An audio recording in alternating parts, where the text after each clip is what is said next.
अयोध्या की सीट पर जीत दर्ज करने वाले हमारे साथ इस वक्त समाजवादी पार्टी से सांसद अवधेश प्रसाद जी हैं। बहुत बहुत स्वागत है आपका। आपकी जीत के बाद एक वीडियो सबसे ज़्यादा वायरल है जिसमें मंच पर अखिलेश यादव जी आपको पूर्व विधायक कहते हैं और फिर कहते हैं आप सांसद बनने वाले हैं। क्या कहना चाहेंगे? अब तो वो सच भी हो गया। मैं आदरणीय अपने नेता और राष्ट्र के महान नेता समाजवादी पार्टी के राष्ट्रीय अध्यक्ष आदरणीय अखिलेश यादव जी के प्रति आभार प्रकट करता हूं। और उन्होंने मुझे एक ऐसी सीट जो जनपद अयोध्या में है, चौवन फैजाबाद की सीट, जो सामान्य सीट है, और मैं शेड्यूल कास्ट में आता हूँ, मेरी सब कास्ट पासी है, I belong to schedule caste, समझे। तो और अयोध्या की सीट, फैजाबाद की सीट, अयोध्या जनपद की चौवन फैजाबाद सीट, ये सामान्य सीट है। इस सीट पर केवल देश नहीं, दुनिया के लोगों की निगाहें रही हैं।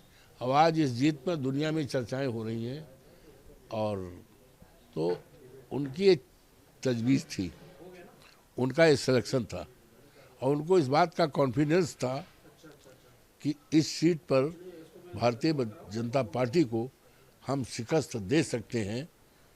ये उनको फ्रॉम द वेरी बिगिनिंग, जब मुझे कैंडिडेट बनाया तब से उनको कॉन्फिडेंस था, और कॉन्फिडेंस लास्ट तक रहा, जिसका नतीजा हुआ जब हमारे मवई क्षेत्र में आए और सभा में आए और उन्होंने हमारे बारे में कहना शुरू किया, आपके लोकप्रिय नेता, पूर्व मंत्री, पूर्व विधायक अवधेश प्रसाद जी। तो मैंने कहा मैं तो विधायक अभी हूँ मिल्कीपुर से। तो उन्होंने कहा नहीं नहीं नहीं, आप एमपी हो गए हैं। तो उनका कॉन्फिडेंस और यकीन और विश्वास और भरोसा हम पर था और हमारे क्षेत्र के मतदाताओं पे था, और उनका कॉन्फिडेंस ही बोल गया। और एक चीज़ है कि जन जन की जो आवाज़ होती है, आवाज़ें खल को नकारे खुदा समझो, तो जन जन की आवाज़ होती है और परमपिता परमात्मा की आवाज़ होती है। तो उन्होंने कह दिया, सत्य साबित हुई।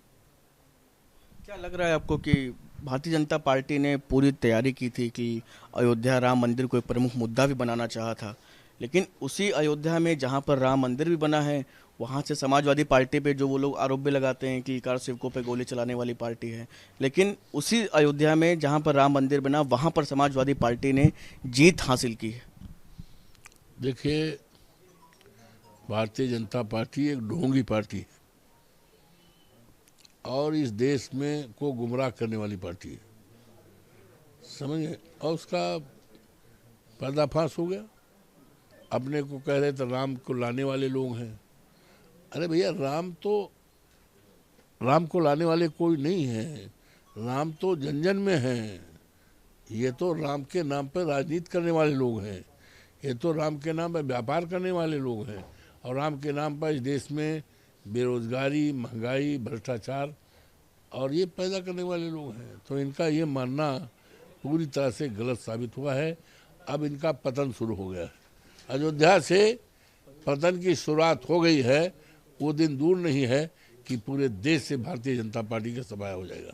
राम गोपाल यादव जी ने बीते दिनों जब मतदान हो रहा था मैनपुरी में, तब बातचीत के दौरान कहा था कि अभी मंदिर उतना अच्छे तरीके से बना नहीं है जैसा बनना चाहिए था। तो क्या अगर सरकार बनती है इंडिया की, तो क्या मंदिर में कुछ और आप लोग उसको बनाने का काम करेंगे?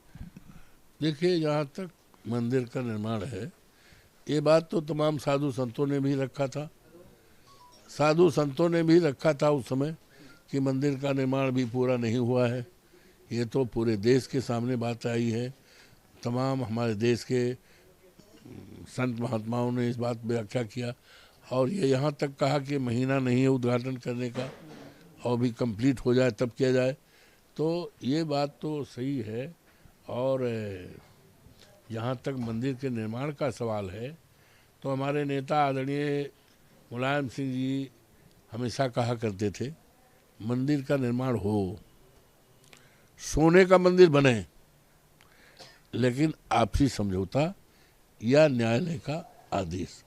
तो माननीय उच्चतम न्यायालय ने आदेश दे दिया है, और उसके आदेश के आधार पर ये मंदिर बन रहा है। तो कोई भी सरकार होती, कोई भी ABCD कोई भी सरकार होती, तो माननीय उच्चतम न्यायालय के आदेश को पालन करना ही होता। ये तो झूठ मूठ का अपना श्रेय ले रहे हैं, हम मंदिर बनवाए, हम मंदिर तो माननीय उच्चतम न्यायालय के आदेश से बन रहा है।